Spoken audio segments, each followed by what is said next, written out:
नमस्कार, दैनिक भारत में आपका स्वागत है। मैं हूं सरफराज शेख। अभी सरोज कुमार महतो राष्ट्रीय महासचिव all India Congress committee OBC department के हैं, जो वर्तमान में इंचार्ज है आंध्र प्रदेश एडिशनल तेलंगाना। सरफराज जी, मैं दो शब्द बोल करके आपकी बातों को जवाब देना चाहता हूँ। जीवन में सफलता प्राप्त कर लेना सफलता नहीं होता, जीवन में सारे विकल्प समाप्त हो जाने के बाद खड़ा होना सफलता होता है। नमस्कार, दैनिक भारत में आपका स्वागत है। मैं हूं सरफराज शेख। अभी मैं हूं नगर निगम भड़वाड़ा में और मैं आपको आज एक ऐसे व्यक्ति के बारे में परिचय करवाऊंगा जो कांग्रेस पार्टी के राष्ट्रीय महासचिव हैं। बताइए कि श्री सरोज कुमार महतो जी आपके भाई हैं? जी, आप उनके छोटे भाई हैं? जी जी।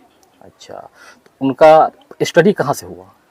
देखिए सरफराज जी, सबसे पहले मैं आपको कहता हूँ, दैनिक भारत न्यूज़ चैनल से आप आए, बहुत बहुत धन्यवाद आपका। दैनिक भारत न्यूज़ चैनल के जो भी मेंबर देख रहे हैं न्यूज़ चैनल, उसको मैं स्वागत करता हूँ।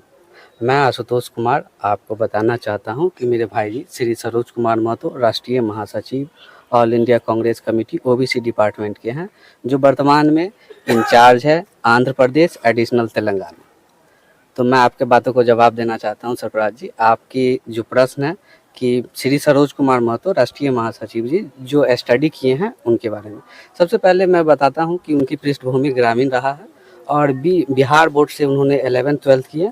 ग्रेजुएशन की वैम्पू यूनिवर्सिटी से MBA किए हैं और MBA करने के दौरान उनका जो कंपनी था, कंपनी में जॉब करने के दौरान ही वो राजनीतिक से जुड़े और लगातार उनका प्रमोशन होता रहा। पहली बार प्रदेश कांग्रेस कमेटी में संगठन सचिव रहे, इसके बाद ऑब्जर्वर मधुबनी लोकसभा से रहे, इसके बाद उनको राष्ट्रीय महासचिव नियुक्त किया गया 2022 में। जो ये जर्नी रहा, लगभग 5 राज्य का अब तक प्रभारी रह चुके हैं।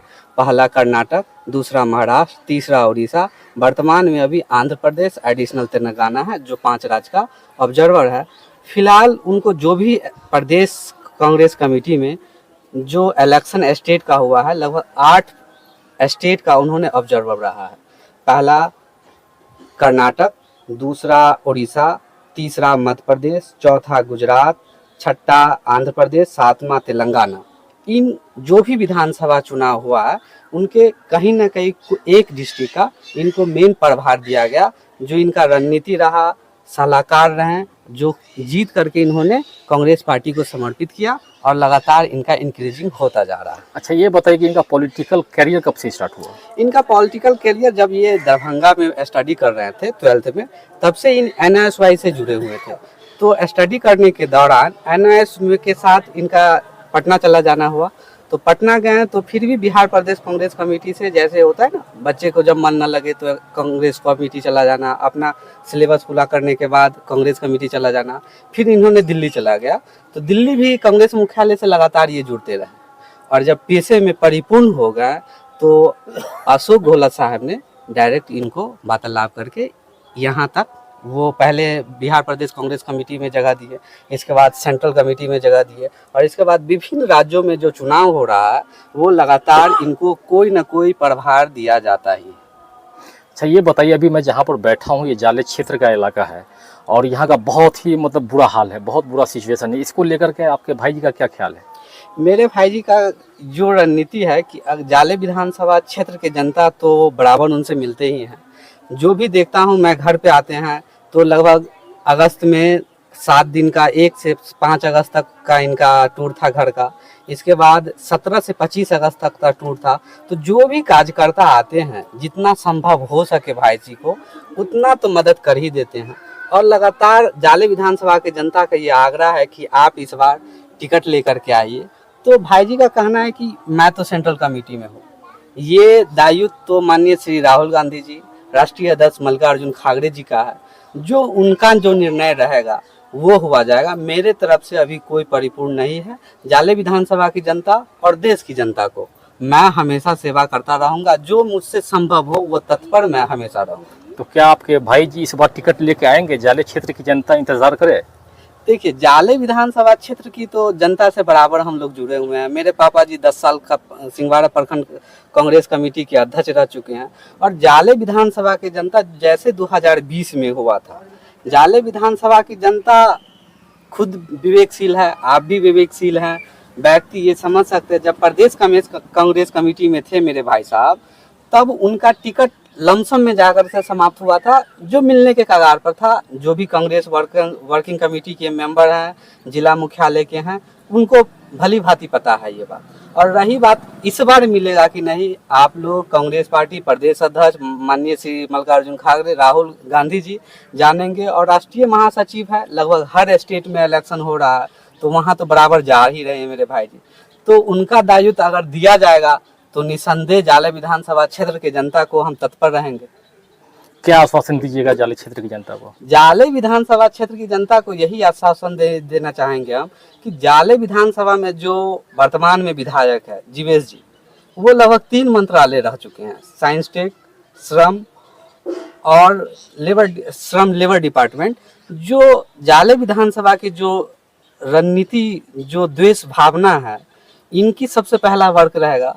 जाले विधानसभा में आप अक्सर देखते होइएगा, जाले अतरवेल पथ पर आए दिन एक्सीडेंट होता है और एक नवयुवक की हत्या हो जाती है।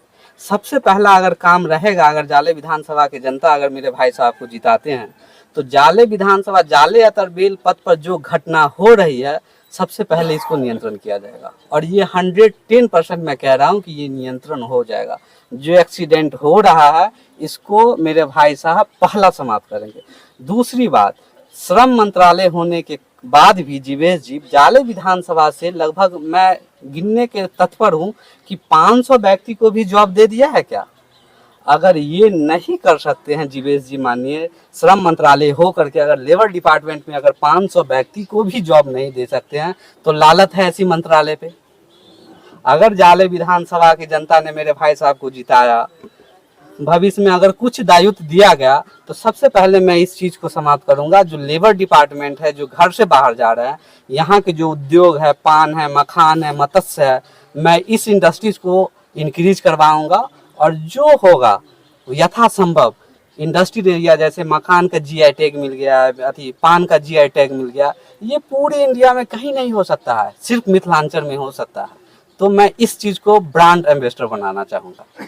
ये बताइए कि आपके भाई साहब श्री सरोज कुमार महतो जी 2022 से राष्ट्रीय महासचिव हैं, तो इनके मीटिंग का क्या शेड्यूल रहता है? जी सरफराज जी, मैं 2 शब्द बोल करके आपकी बातों को जवाब देना चाहता हूँ। जीवन में सफलता प्राप्त कर लेना सफलता नहीं होता। जीवन में सारे विकल्प समाप्त हो जाने के बाद खड़ा होना सफलता होता है। सरफराज जी, मैं आपकी बातों को जवाब देता हूं कि आपने जो प्रश्न पूछा है कि राष्ट्रीय महासचिव श्री सरोज कुमार महतो जी जो 2022 से कंटिन्यू है, उनका ऑफिशियल शेड्यूल क्या रहा, मैं यही का जवाब दूं सरफराज जी? सरफराज जी, मैं आपको बताना चाहता हूँ, जो भी प्रभार दिया जाता है मेरे भाई साहब को, श्री सरोज कुमार महतो जी को, तो उनको जैसे स्टेट में दिया गया, लोकसभा 18वीं लोकसभा में जो अभी प्रभार दिया गया था आंध्र प्रदेश और तेलंगाना को, तेलंगाना में जो प्रभार दिया जाता है, तो 15 दिन के बाद रीशेड्यूल होकर के माननीय श्री राष्ट्रीय अध्यक्ष मल्लिकार्जुन खड़गे और कैप्टन अजय सिंह यादव जी के अनुशंसा में एक मीटिंग बैठती है। जो मीटिंग में मुख्य रूप से ये पूछा जाता है कि आपने ऑब्जर्वर साहब, आपने आंध्र प्रदेश और तेलंगाना में जो वर्क किया है, जो सीट पर किया है, आपने क्या पॉलिसी दिया, उसको क्या नियंत्रण दिए, कैंडिडेट को क्या उद्देश्य दिए जो वोट कैप्चर किया जा सकता है। तो मुख्य उद्देश्य यही रहता है। और मात्र 30 दिन के बाद, प्रत्येक 30 मंथली के बाद उनको मीटिंग होता है। और यही कारण है कि दोबारा मेरे भाई साहब ने 15 फरवरी 2024 को रीअपॉइंटमेंट किया गया था। पहला अपॉइंटमेंट सोनिया गांधी, श्रीमती सोनिया गांधी जी राष्ट्रीय अध्यक्षता थी, तो उस समय में 30 अगस्त 2022 को किया गया था।